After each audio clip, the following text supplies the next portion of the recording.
Bonjour vous autres. Alors, c'est Monsieur Loader pour la leçon 3 de conditionnement physique. Alors, je crois qu'on va avoir deux autres leçons sur conditionnement physique après celui-ci. J'espère que celui-ci, ça prend pas énormément de temps. Mais jusqu'à présent, on a vu surtout les ondes de fréquence cardiaque, sur zone 1 à 5. Alors, on a principalement concentré sur la condition physique, l'aspect d'endurance cardiovasculaire et ce développement-là. Aujourd'hui, on va passer à travers une couple de principes d'amélioration. Alors, il va y en avoir 4 qu'on va voir. Maintenant, avec les principes d'amélioration, ceci peut s'appliquer à tous les aspects de notre condition physique. Alors, monsieur est en train de parler d'amélioration en termes d'endurance cardiovasculaire, ainsi que développement de endurance musculaire, endurance cardiovasculaire et force musculaire aussi, ainsi que flexibilité, ça va rentrer en jeu aussi. Alors, ça c'est principalement les 4 grands aspects qui composent ma condition physique. Alors, ces principes d'amélioration, non seulement est-ce qu'ils vont s'appliquer à ma condition physique, mais ça s'applique à plusieurs endroits de développement de ma vie. Alors, on peut appliquer ces principes ici aussi à, disons, les arts ou la musique, si vous êtes musicien, ou l'école en termes d'académique, etc., etc. Alors, vraiment, c'est des principes qui s'appliquent à plusieurs différents aspects de notre vie. Et vous allez voir, ça va mener à surtout une chose spécifique qui nous cause des ennuis. Alors, sans plus tarder, on va concentrer sur 4 des différents principes d'amélioration. Sur le premier, c'est principe de réversibilité, principe d'amélioration décroissant, principe du plafonnement et principe de maintien de la forme. Vous êtes capable à lire, monsieur va aller un peu plus en détail dans les 4. Alors, principe de réversibilité, ce que ça nous dit, c'est que lorsque je fais une amélioration à ma condition physique, l'amélioration que j'ai faite risque d'être perdue si je ne continue pas de m'entraîner. Alors, vraiment, ce que c'est lorsque je commence à faire des entraînements, je vais avoir une ligne de base. Alors, où est-ce que je suis rendu présentement? Et au fur et à mesure que je m'entraîne, nous avons vu que le corps humain a aucun choix mais de répondre d'une certaine façon lorsque je le mets sous un effort qui est à l'extérieur de ma zone de confort. Alors, je vais voir un progrès. Cependant, ce qui arrive, c'est que, comme vous savez, lorsque j'arrête de m'entraîner, je vais voir je vais perdre certaines des choses que je vais voir en termes d'amélioration. Alors, le progrès que j'ai vu risque d'être perdu lorsque j'arrête de faire mes entraînements. Et vous allez voir que ceci va mener à quelque chose que monsieur va couvrir dans un peu. La deuxième, c'est le principe d'amélioration décroissant. Alors, c'est un peu confusant, comme je trouve réversibilité, c'est pas mal facile à vous souvenir de qu'est-ce que ça veut dire. C'est réversible. Quelque chose qui est réversible, ça tourne alentour, right? En termes d'amélioration décroissant, ceci est un concept un peu plus difficile à voir. Mais ce que ça veut dire, c'est que toute amélioration de ma condition physique ralentit au fur et à mesure que je m'entraîne.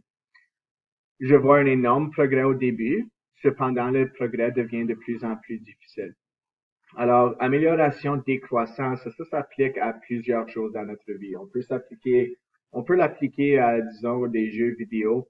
On peut l'appliquer à être musicien. On peut l'appliquer à l'académique aussi. C'est que lorsque je commence à faire quelque chose, je vais voir une énorme amélioration au début lorsque je commence. Alors, disons, je commence à courir. Ma ligne de base, c'est une course de 8 km. Je vais être capable de courir ça dans, disons, 40 minutes. Si je commence à m'entraîner, je vais voir une amélioration extrêmement rapide au début qui me donne, disons, après un mois d'entraînement, je vais couper mon temps à 35 minutes. Alors, je vais voir une amélioration de 5 minutes. Mais au fur et à mesure que je continue à m'entraîner, l'amélioration va diminuer de 5 minutes à peut-être 1 minute, à peut-être des secondes. OK? Alors, ça devient extrêmement difficile pour les gens avec une condition physique développée de voir un énorme progrès à leur travail. Le troisième, c'est le principe du plafonnement. Alors, ça rentre dans la même veine que l'amélioration décroissante. Mais lorsque je continue à m'entraîner, éventuellement, je vais voir un plafond dans mon entraînement. Alors, ce que ça veut dire, c'est que je m'entraîne pour des mois et je vois des améliorations à ma condition physique. Éventuellement, vous allez frapper un plafond dans ton entraînement. Alors, si la personne continue de faire les mêmes entraînements de semaine à semaine, c'est possible qu'on va frapper un plafond et on va voir pas d'amélioration dans mes résultats. Okay? Alors, si vous êtes quelqu'un qui aime les visuels un peu plus pour vous aider à comprendre ceci, monsieur utilise un graphique pour expliquer ces trois différents principes-là. Alors, l'axe des Y ici, ça c'est l'amélioration. Alors, au fur et à mesure que je commence à m'entraîner, je vais voir une augmentation dans mon amélioration, évidemment. Et maintenant, l'axe des X, c'est pendant un montant de temps. Alors, au fur et à mesure que je commence à m'entraîner, vous voyez que le graphique augmente beaucoup au début.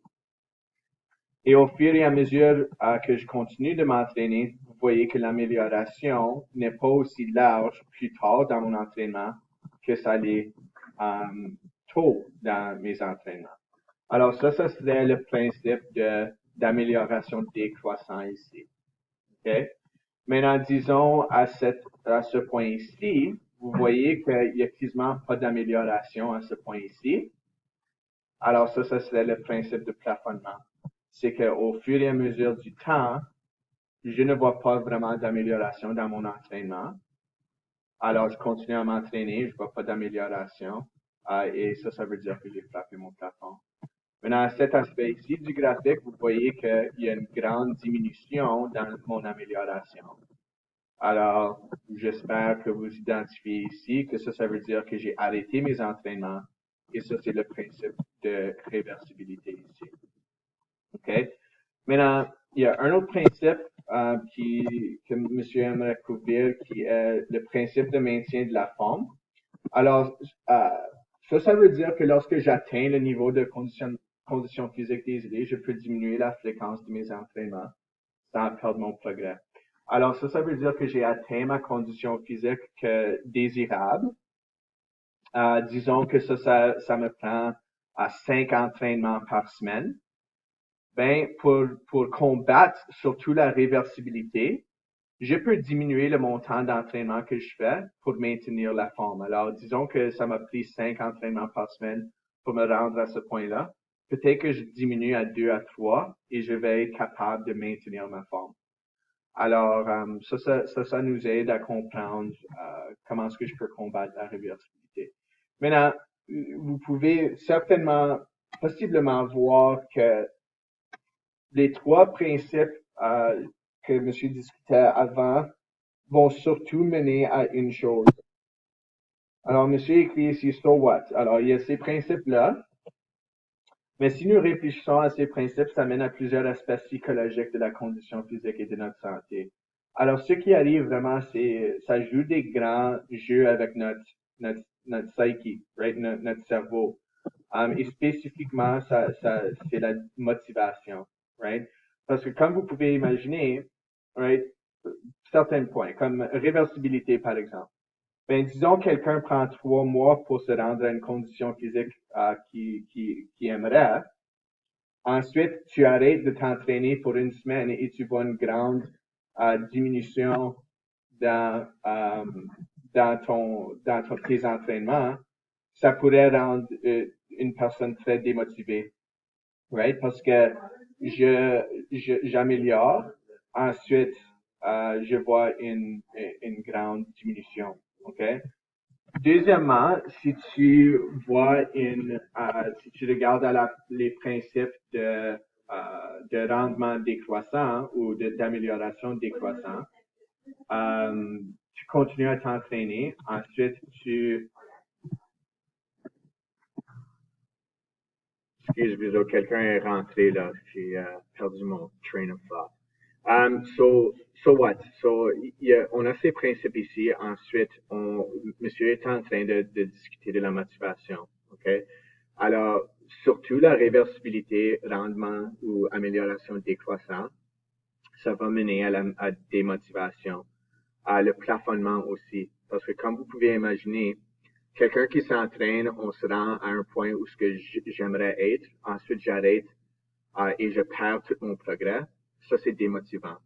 L'autre aspect, c'est que je continue à m'entraîner, je m'entraîne, et malgré tout cet effort-là, je ne vois pas d'amélioration. Alors ça, c'est un plafond.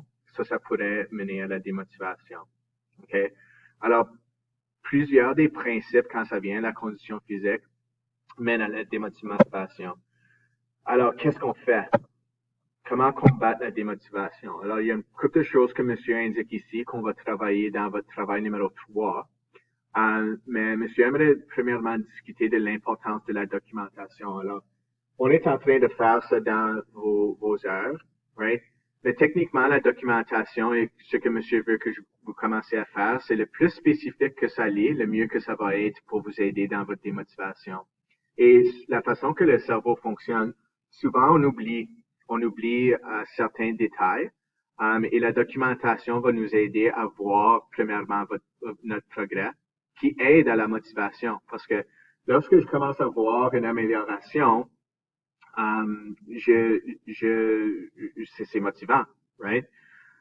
Autre chose, c'est des routines, right? On commence à établir une routine où ce que je prends des marches 3 fois par semaine ou comme vous savez, les routines qu'on établit, on pratique des bonnes choses pour notre santé. Maintenant, ce que je veux regarder spécifiquement, c'est se fixer des buts et des objectifs. Alors ça va nous aider for sure dans la motivation, quand ça vient n'importe quoi dans la vie. Si on se fixe des buts et des objectifs, on a quelque chose en tête pour atteindre. Alors, ça nous aide extrêmement avec la motivation.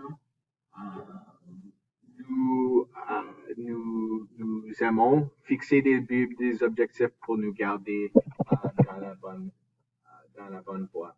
Okay? Maintenant, le dernier que monsieur a indiqué ici, avoir une variété d'entraînement. Ceci nous aide surtout dans notre progrès pour briser des plafonds. Okay?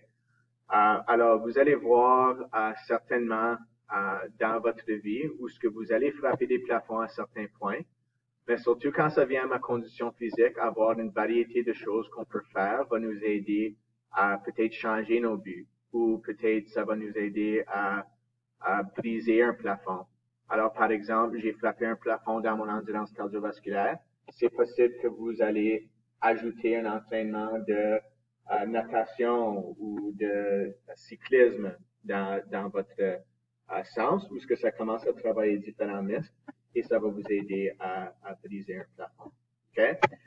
Alors, c'est tout pour aujourd'hui. Vous pouvez faire le travail numéro 3. Si vous avez des questions, surtout sur la question numéro 4, n'hésitez pas de contacter monsieur. Mais passez une bonne semaine et on se voit aux entraînements cette semaine.